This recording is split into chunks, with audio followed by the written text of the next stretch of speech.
C'était pratiquement pendant 39 jours que Goliath sortait et personne ne pouvait l'affronter.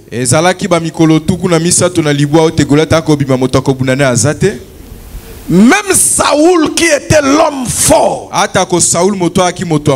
du côté d'Israël, lui aussi avait peur. Parce que du côté de l'armée d'Israël, le plus fort c'était Saoul. Mais sur le terrain du combat, le plus fort c'était Goliath. Or, le fils de Isaïe, ils étaient trois. Ils étaient là pendant 39 jours. Et aussi avaient peur. Mais c'est le 40e jour. C'est le 40e jour que David vint comme le 4e fils de son père. Donc David, quand il vient sur le terrain de combat,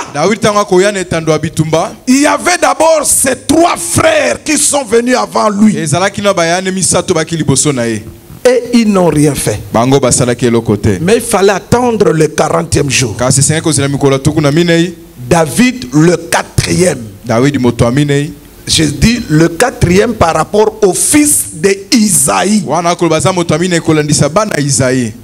Quand il arrive, c'est lui qui va dans la vallée pour vaincre Goliath. Or, avant que David ne vint, les paroles de Goliath sur Israël, les défis que Goliath lançait sur Israël,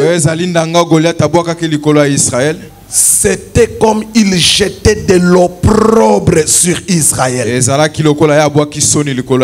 Parce qu'il injuriait Israël.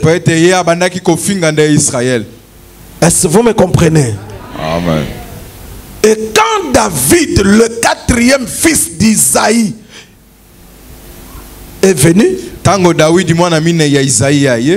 il est le 4e fils, je précise, sur le terrain de combat.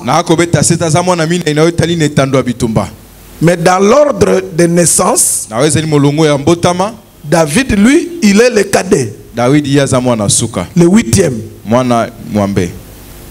Dans l'ordre de ses frères, son frère aîné, le 2e, le 3e, le 4e, le 5e, le 6e, le 7e. David, lui, il est le 8e. Maintenant, le 8e fils, suivez-moi bien, suivez-moi. Le 8e fils de son père, qui maintenant sur le terrain du combat devient le 4e fils. Il vient le 40e jour pour donner la victoire, pour enlever l'opprobre sur le peuple.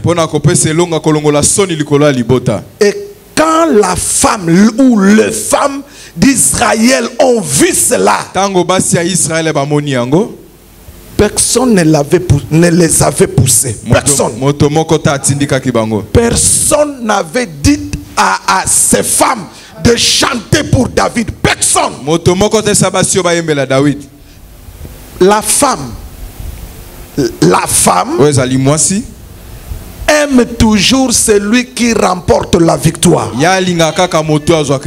La femme aime toujours les héros. Et les femmes de Jérusalem, et les femmes de Bethel, et les femmes de Silo, et de toutes les villes de Jérusalem, de toutes les villes d'Israël, ces femmes-là sont sorties. Et elles ont commencé à chanter pour la gloire de David. Or, le nom de David, ça signifie le bien-aimé. Le bien-aimé. Or, Jean nous dit ceci. Car Dieu a tant aimé et il a donné son fils bien-aimé.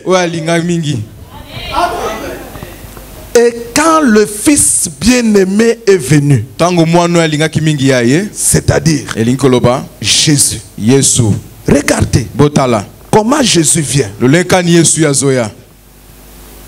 Avant que Jésus ne vienne, je sais que tous nous connaissons que Jésus est le fils premier-né de Dieu. Mais aujourd'hui, je vous parle de Jésus comme le quatrième fils de Dieu. Jésus comme le quatrième fils. C'est sur le terrain de combat. S'il n'y a pas le combat, dans d'autres terrains, Jésus est le premier. Mais sur les terrains du combat, Jésus vient comme le quatrième. Alors, qui sont les trois qui sont venus avant Jésus? Qui sont venus comme les frères de David avant Jésus? Ceux qui sont venus avant Jésus ne pouvaient pas combattre. Les trois frères de David ne pouvaient pas combattre Goliath. De la même manière, les trois frères de Jésus qui sont venus avant lui ne pouvaient pas combattre la mort, le péché et les dominations, les autorités. Et ils sont venus avant. Qui sont les trois frères de Jésus qui sont venus avant Jésus? La loi, les prophètes et les psaumes. Là nous sommes dans Luc 24 verset 44. La loi est venue. Elle ne pouvait pas affronter le péché. Les prophètes sont venus et eux ne pouvaient pas non plus affronter le péché. Les psaumes sont venus avec le roi. Ils ne pouvaient pas affronter le péché. Et l'opprobre était sur l'humanité. Qui avait jeté cet opprobre? C'est Adam. Mais qui doit enlever l'opprobre? Il fallait le quatrième. Il fallait qu'il vienne comme le quatrième. Lorsque Jésus vient comme le quatrième, il était maintenant capable d'affronter le péché, la mort, les dominations et les autorités. Lui, quand il se présente comme le quatrième, il ne peut que remporter la victoire. C'est pourquoi dans la fournaise de feu, il y avait déjà 3 hommes.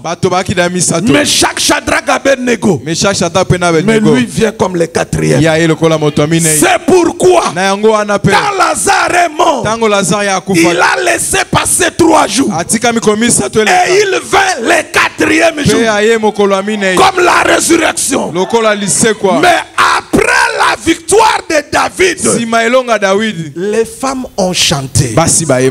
Église. Après la victoire de Jésus à Golgotha, qu'est-ce que vous pouvez donner à Jésus si ce n'est que de chanter et de danser pour sa gloire? Est-ce que vous comprenez ces choses? Aujourd'hui, on ne peut pas pousser un chrétien à chanter et à danser pour Jésus. Pourquoi? Parce que les femmes de Jérusalem, elles ont compris d'eux-mêmes Or, l'église, c'est la femme. Toi, tu es la femme. Il ne faut pas qu'on te pousse. C'est à toi de comprendre tout simplement l'œuvre de la croix. Or, David a risqué sa vie. Pourquoi? Parce qu'on affronte Goliath que dans la vallée.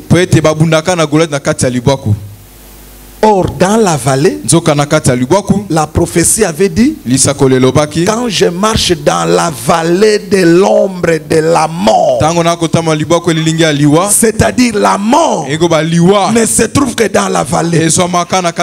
Voilà pourquoi Jésus, après avoir affronté à la croix les dominations, les autorités au sommet de la montagne,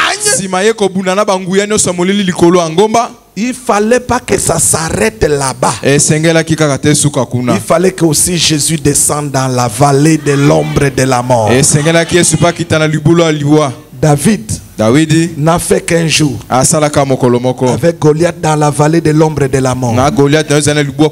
Mais pour Jésus, il fallait 3 jours. Ce n'était pas facile. Tous ceux qui ont essayé d'affronter la mort avant Jésus,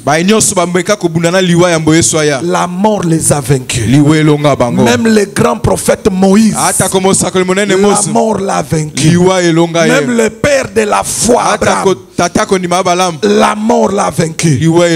Mais Jésus, il est le seul qui est entré dans la vallée de l'ombre de la mort et il est sorti vivant. Et il est sorti vivant.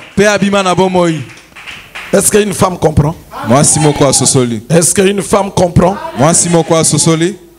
Lisons les Écritures maintenant. Romains chapitre 8, versets 8 à 9. Or, ceux qui vivent selon la chair ne sauraient plaire à Dieu. Pour vous, vous ne vivez pas selon la chair, mais selon l'esprit. Si du moins l'esprit de Dieu habite en vous. Si quelqu'un n'a pas l'esprit de Dieu, il ne lui appartient pas. Prenons encore une autre écriture. 1 Thessaloniciens 2, verset 4. Puisque Dieu nous a jugés dignes de nous confier l'évangile, nous parlons non comme pour plaire à des hommes, mais pour plaire à Dieu. Que le Saint-Esprit donne le sens à ces écritures pour notre édification. Dans le nom de Jésus. L'honneur, la force, la domination, l'autorité, l'adoration et le règne pour des siècles et des siècles.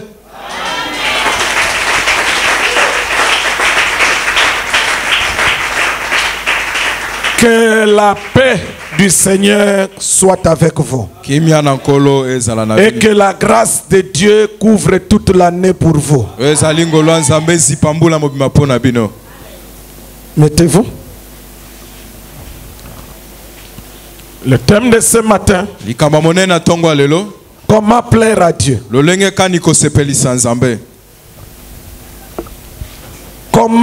Comment plaire à Dieu.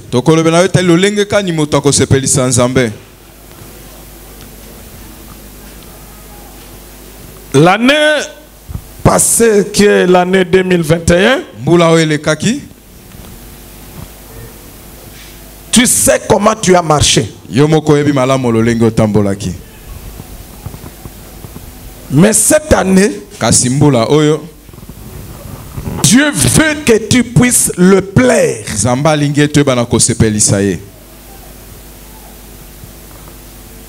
L'apôtre Paul nous dit ceci. Dans le texte que nous venons de lire.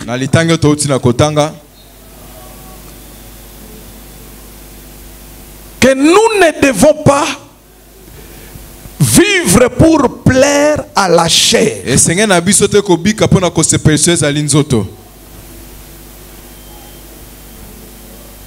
Un enfant de Dieu ne peut pas vivre pour plaire à la chair. Pourquoi?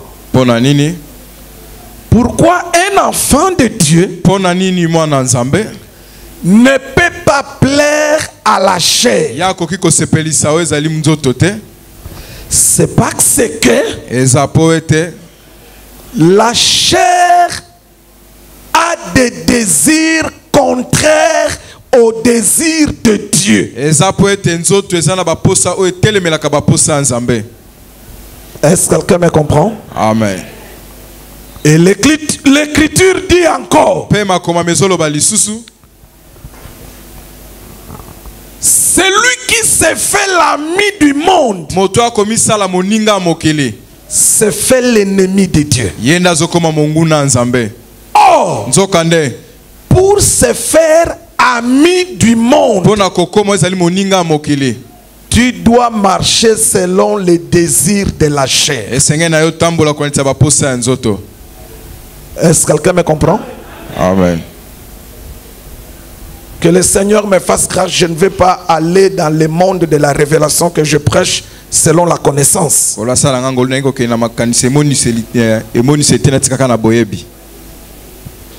Mes frères et sœurs, nous devons comprendre l'objectif, pourquoi nous venons à l'église. Vous savez que dans la vie, si tu perds l'objectif, c'est fini, tu es perdu. Vous savez pourquoi les gens sont perdus? C'est parce qu'ils commencent d'abord à perdre l'objectif de leur vie. L'objectif, c'est ce que l'on poursuit. C'est le but à atteindre. Pourquoi le Congo s'embrouille? C'est parce que les gens ne savent pas l'objectif c'est quoi. Si un chrétien ne connaît pas l'objectif de sa vie chrétienne, il va se perdre sous le soleil. Mes frères, mes soeurs,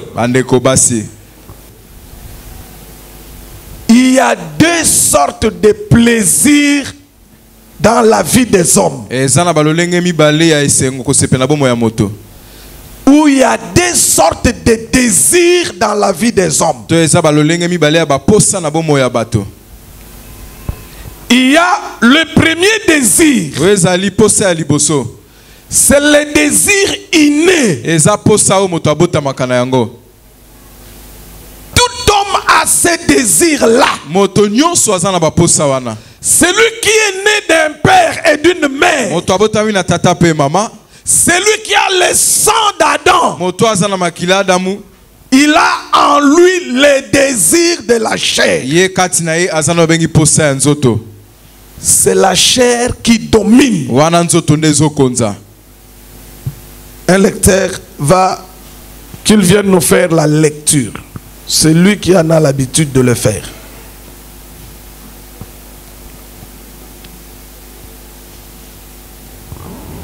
Tu viens nous prendre, tu nous prépares. Galates chapitre 5, tu nous prépares.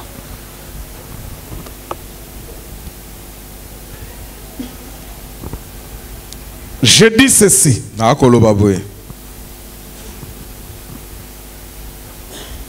Il y a deux sortes de désirs dans la vie des hommes. Dans la vie des hommes. Quand je dis des hommes, c'est-à-dire je vais aussi partager les hommes en deux groupes. Le premier groupe de désirs, je dis que c'est le désir inné. C'est le désir de la chair. C'est le désir venant de la nature adamique. Pourquoi ça vient de la nature adamique? C'est parce que Adam a eu tous ses fils, en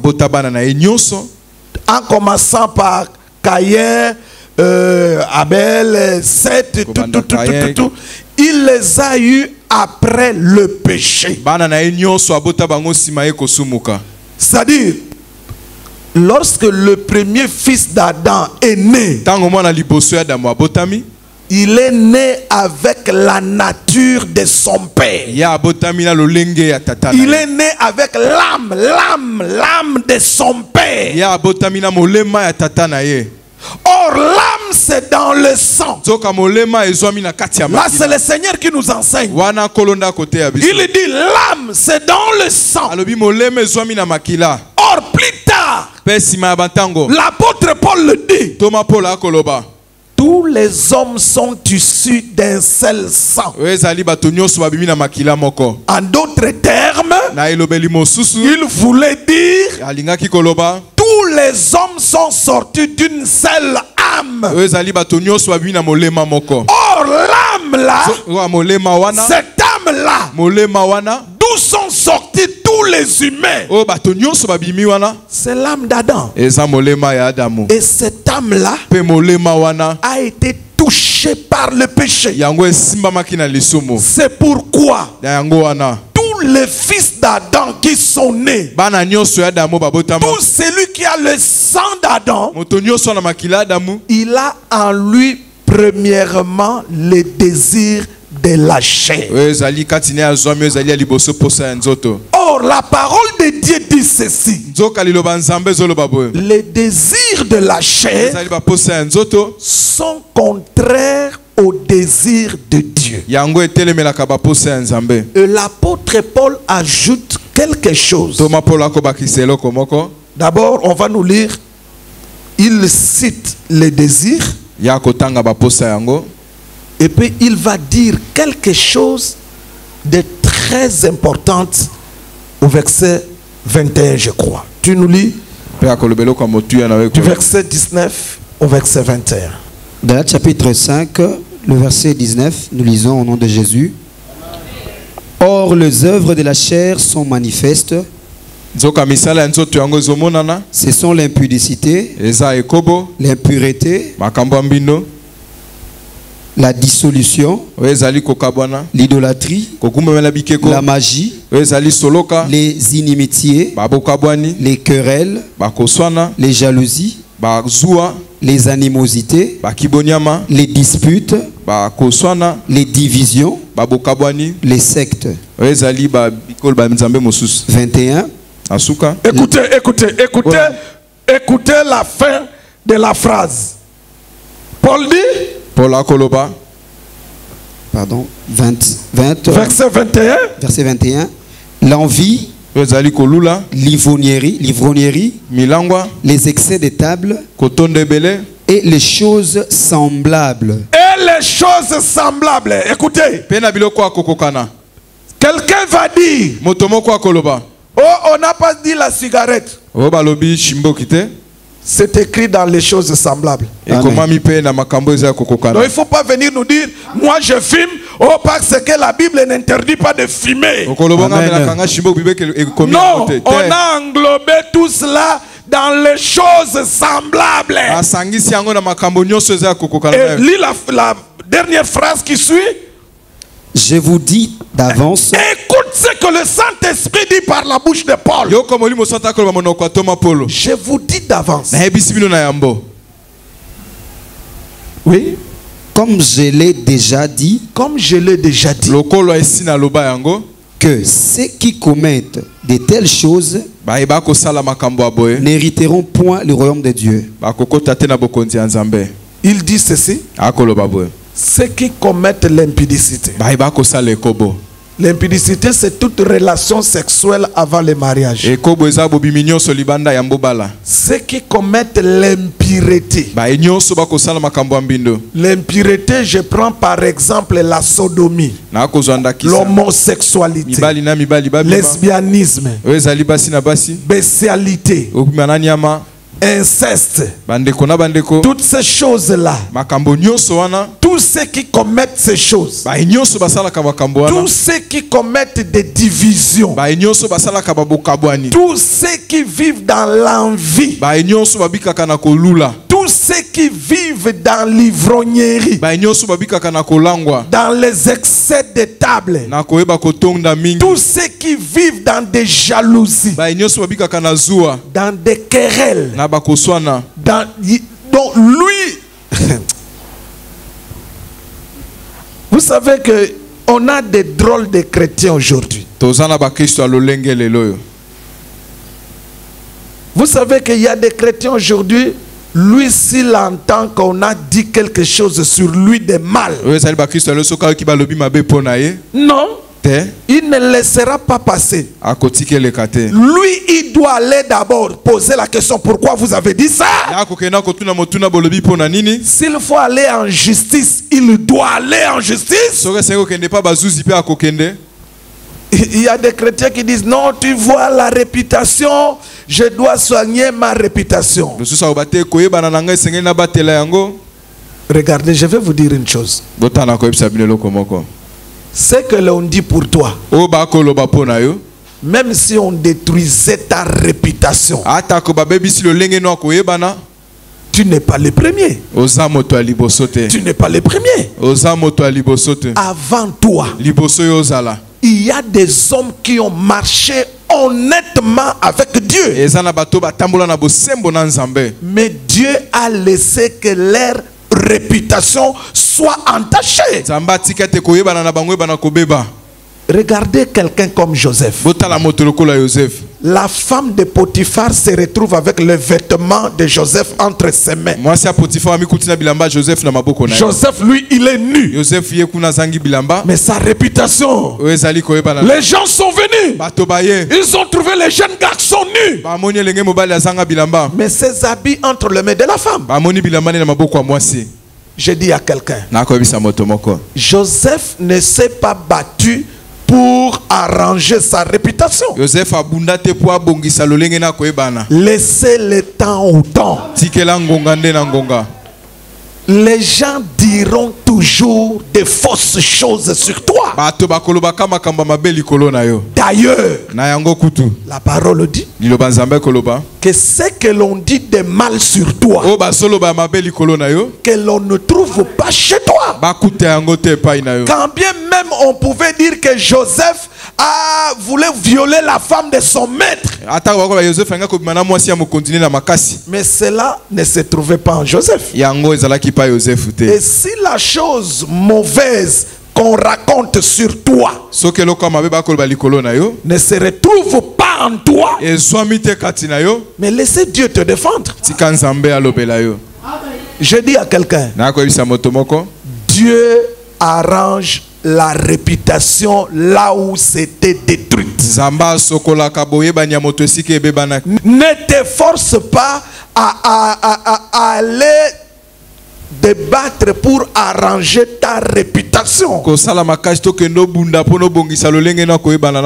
Ton innocence sera justifiée plus tard. Vous savez, Jésus était accusé de tout. Mais quand il est mort, le centenier a regardé.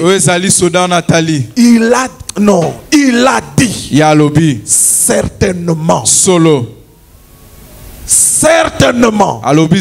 Cet homme, c'est le Fils de Dieu. Mais quand est-ce qu'il le dit? Après qu'on ait détruit la réputation de Jésus.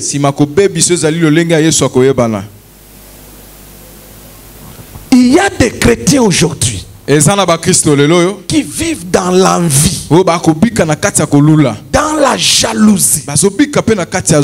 Quand il voit quelqu'un bien habillé, son cœur, il a de l'amertume dans son cœur. Quand il voit quelqu'un réussir, il a de l'amertume. Toutes ces choses que le Saint-Esprit a citées par la bouche de l'apôtre Paul, des divisions, de l'envie, l'idolâtrie, la sorcellerie, les sectes. L'apôtre Paul dit, tous ceux qui commettent ces choses, ils ne vont pas entrer dans le royaume de Dieu. Est-ce que quelqu'un me comprend? Amen. Pourquoi? Parce que toutes ces choses citées dans Galates, ce sont les œuvres de la chair. Or, les œuvres de la chair sont contraires aux œuvres de Dieu. Vous savez, je vais vous dire quelque chose. Selon 2 Timothée chapitre 3, le premier verset au 4e verset. La parole de Dieu dit ceci. Dans les derniers jours, les gens aimeront les plaisirs plus que Dieu. Église, écoutez-moi bien. Plus nous nous approchons de l'enlèvement, plus l'église s'approche de l'enlèvement, plus les plaisirs du monde deviendront plus forts. Si tu n'es pas aguerri, tu vas céder. Ne croyez pas que c'est de la blague. C'est une prophétie. L'apôtre Paul prophétisait. Il dit dans les derniers jours, je vois les hommes vont aimer les plaisirs plus que Dieu.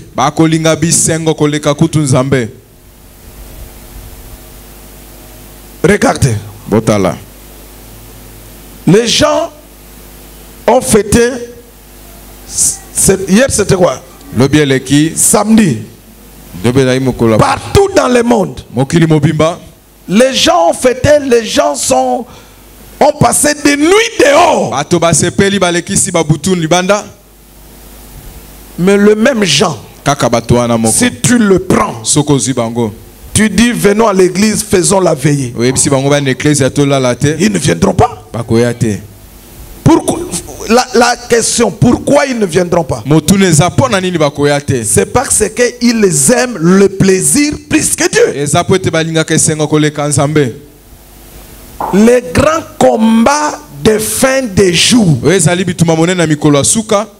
c'est le plaisir. Et maintenant avec la génération, parce que cette génération, je l'appelle la génération Android. Regardez, vous n'avez encore rien vu avec ces histoires de téléphone. Vous n'avez encore rien vu avec l'histoire de l'internet. Vous n'avez encore rien vu sur l'histoire des androïdes. Ça va aller de mal en pire.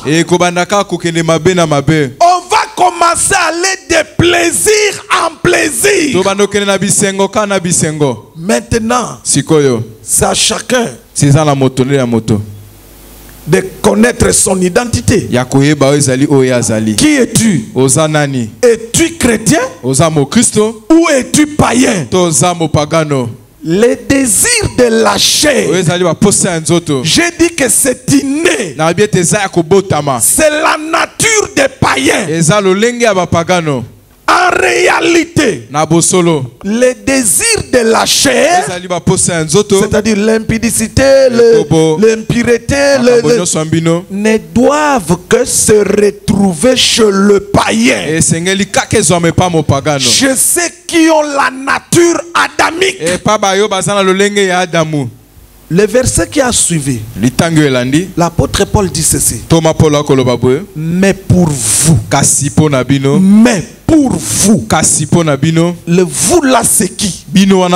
C'est tous ceux qui croient en Jésus-Christ. Le Saint-Esprit dit mais pour vous, vivez selon l'Esprit. Pourquoi? Parce que les désirs de l'Esprit, ce sont les désirs de Dieu. Quels sont les désirs de l'Esprit? On va nous lire Galates chapitre 5. Les désirs de l'Esprit sont contraires aux désirs de la chair. Quels sont ces désirs de l'Esprit?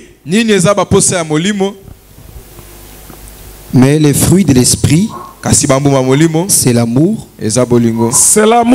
la joie, la paix, la patience, la bonté, la bénignité, la fidélité, la douceur et la tempérance. Mes frères et sœurs, ce que Dieu attend de nous qui avons l'Esprit de Dieu,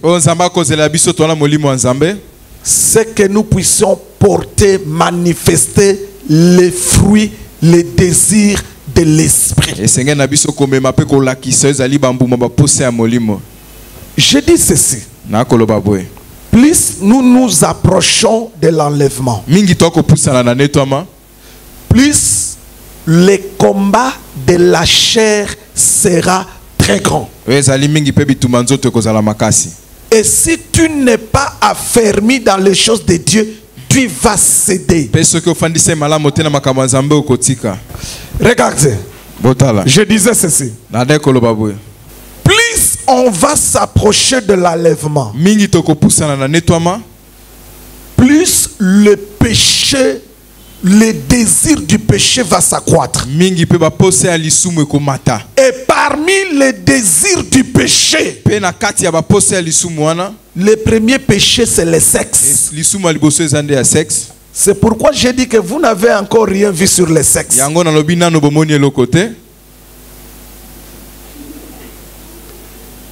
Est-ce que quelqu'un me comprend? Amen. Prenez les choses de Dieu au sérieux. Prenez votre conversion au sérieux. Prenez votre repentance au sérieux. Sinon, tu vas céder. Sinon, tu vas céder.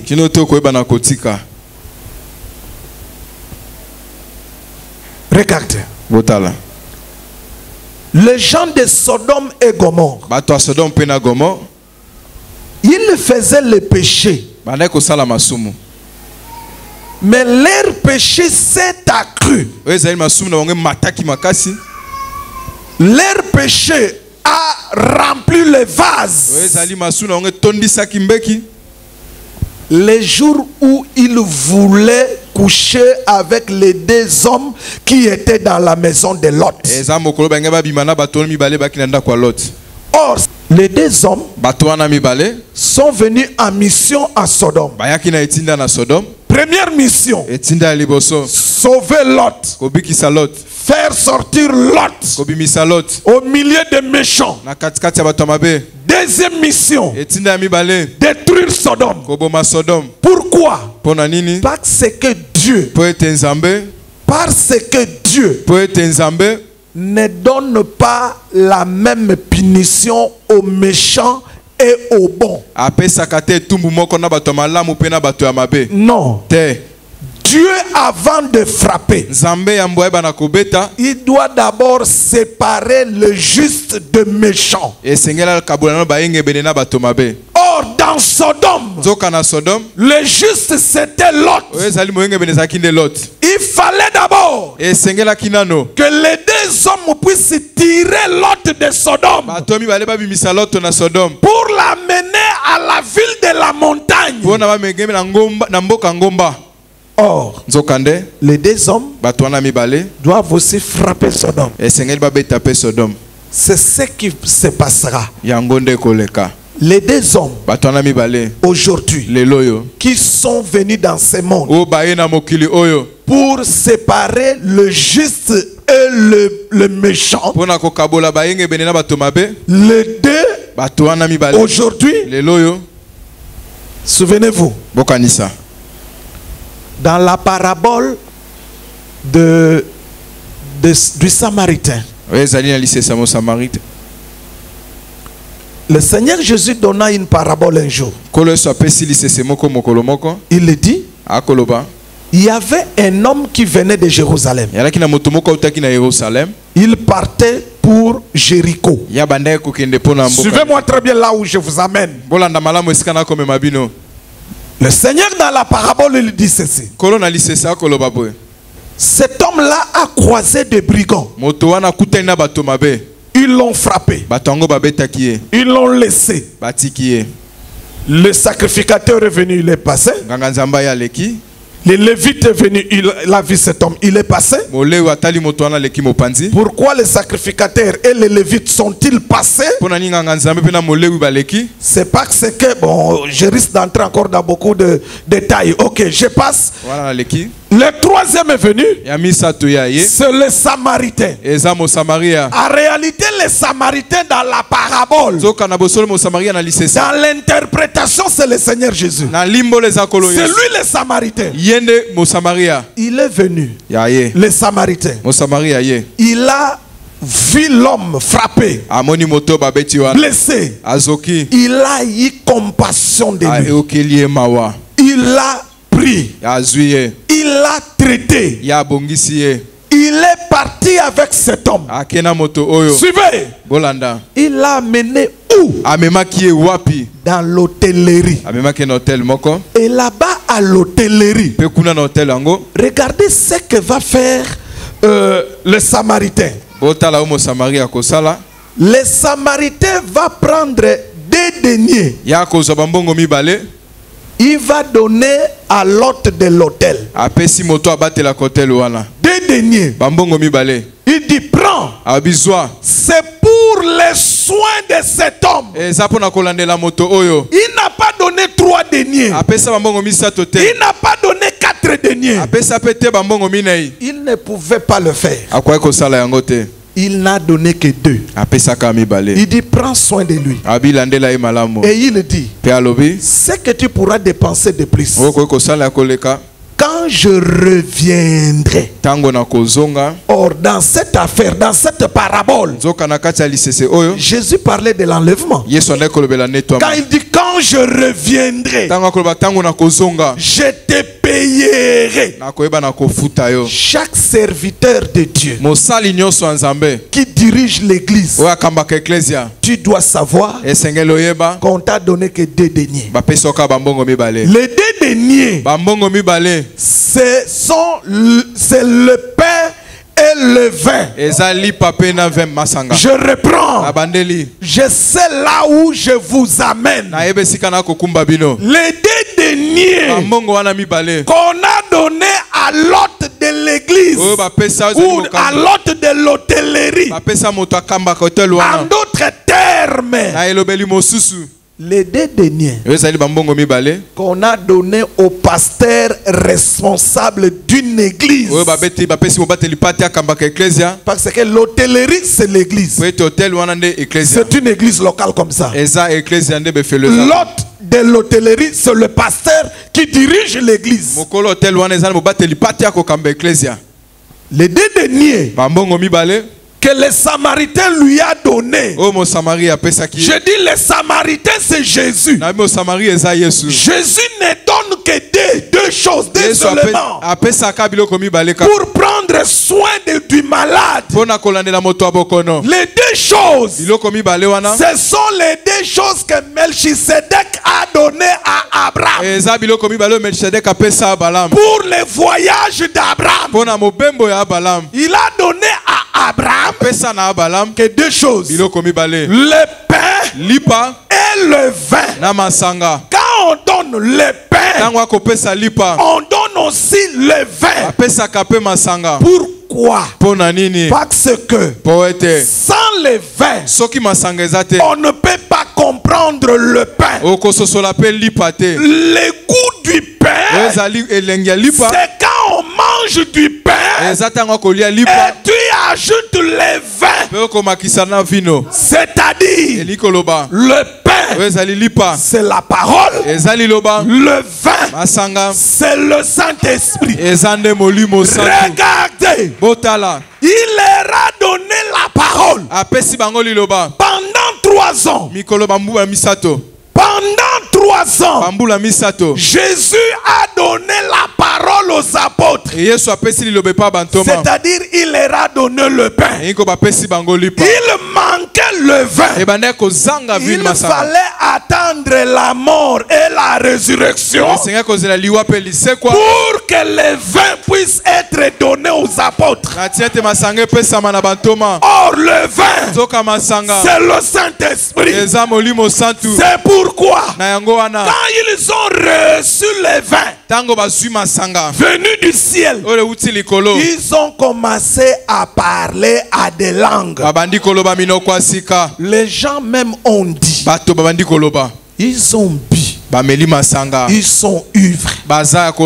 Oui, mais ils n'ont pas bu l'ascol, ils n'ont pas bu la prémisse, ils n'ont pas bu Johnny Walker, mais ils ont bu le vin du ciel, le Saint-Esprit. Et quand le Saint-Esprit est venu à eux, maintenant les deux éléments étaient au complet, le pain et le vin. En d'autres termes, les deux hommes chez Lot dans Sodome, c'est le pain et le vin. Leur mission, ils ont une double mission, de faire sortir du monde l'église. Je dis ceci, Melchisedec donne à Abraham deux éléments, le pain et le vin. Suivez. Melchisedec donne à Abraham le pain et le vin. Les Samaritains, c'est-à-dire on quitte Melchisedec avec Abraham. Venons maintenant chez les Samaritains. Les Samaritains donnent à l'hôte de l'hôtellerie 2 deniers. C'est-à-dire en réalité, le pain et le vin donnés à Abraham, c'est toujours les 2 deniers dans la parabole. Est-ce que quelqu'un me comprend? Amen. Mais maintenant, quand nous rentrons dans Genèse à Sodome, là-bas, nous voyons maintenant 2 hommes qui viennent chez Lot. Pourquoi? Pour le faire sortir et pour condamner Sodome. Les 2 hommes, c'est toujours le pain et le vin. Les 2 hommes, c'est toujours les 2 deniers. Pourquoi? Parce que et le pain et le vin et les 2 hommes et les 2 deniers deniers, ça n'a qu'une seule mission. Est-ce que vous me comprenez? Amen. Donc aujourd'hui, le pain et le vin, les deux deniers, les deux hommes, c'est la parole et le Saint-Esprit. Bien aimé, c'est pourquoi l'apôtre Paul peut dire que la parole de Dieu habite à vous abondamment. Mais le combat c'est quoi?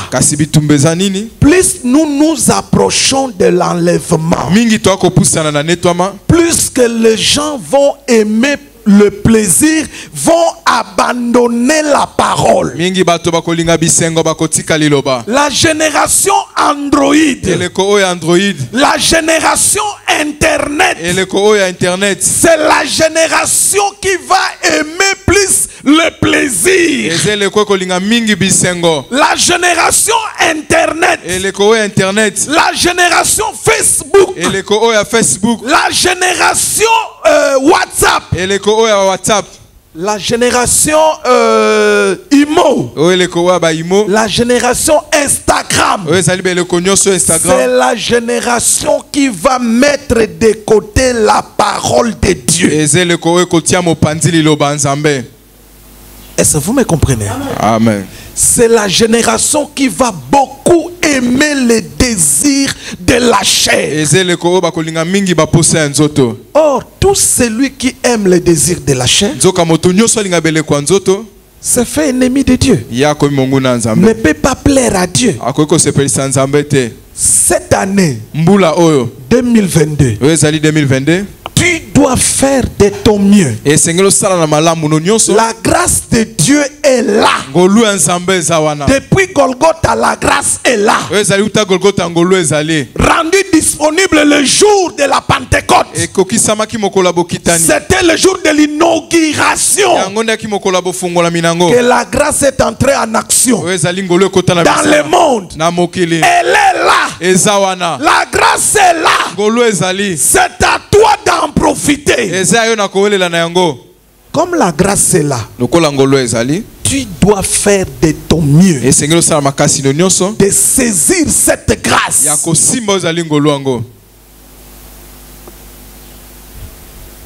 La grâce nous a été donnée à la croix de Golgotha. Une personne est morte pour tout le monde. Et cette grâce a été rendue disponible pour l'humanité le jour de la Pentecôte. Elle est là. C'est à toi de la saisir. Saisis la grâce de Dieu. Fais de ton mieux dans la grâce d'abandonner les œuvres de la chair. Il est écrit que la grâce de Dieu, source du salut, nous enseigne à l'abandon des œuvres mortes. Mes frères et sœurs, on ne peut pas se dire chrétien. Tu ne peux pas te faire appeler chrétien pendant que tu vives dans les désirs de la chair. C'est contraire. Cette année, tu dois prendre une décision de plaire à Dieu. Comment dois-tu plaire à Dieu? En abandonnant les désirs de la chair. Abandonne la vie du péché. C'est possible. Que personne ne vous trompe. C'est possible d'abandonner les œuvres de la chair. Pour faire quoi à la place? Pour faire manifester les désirs de Dieu. Les désirs de Dieu, c'est l'amour. L'amour pardonne. L'amour pardonne. En réalité, on ne peut pas se retrouver avec un chrétien, avec deux chrétiens chrétien qui se retrouve en justice en train de comparaître. En réalité, les choses des enfants de Dieu doivent s'arranger au milieu des enfants de Dieu. Mais qu'est-ce que nous constatons aujourd'hui? Tel pasteur a accusé tel pasteur, tel frère a accusé tel frère. Non, l'amour pardonne.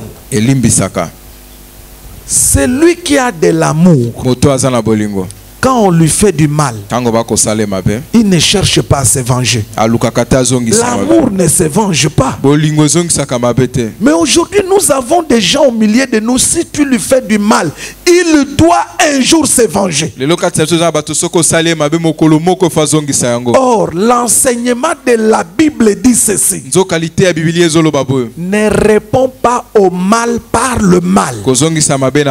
Surmonte le mal par le bien. Tout ça pourquoi? Pourquoi les gens aujourd'hui ont tendance à se venger, ont tendance à répondre au mal par le mal? C'est parce qu'en eux il n'y a point d'amour. L'amour pardonne, l'amour supporte. Est-ce que quelqu'un me comprend? Amen. Manifestons les désirs de l'esprit. Manifestons que nous sommes enfants de Dieu. Nous devons plaire à Dieu. Ce combat contre le plaisir, pour le vaincre, tu dois manifester en toi les désirs de l'esprit. Et le plaisir de la chair va aller d'une façon croissante. Plus l'église s'approche de l'enlèvement, plus que les désirs de la chair sera terrible dans la vie des gens. Et tu dois choisir ton camp. 2022, cherche à plaire à Dieu. Comment dois-tu plaire à Dieu? C'est en manifestant en toi les désirs de l'esprit.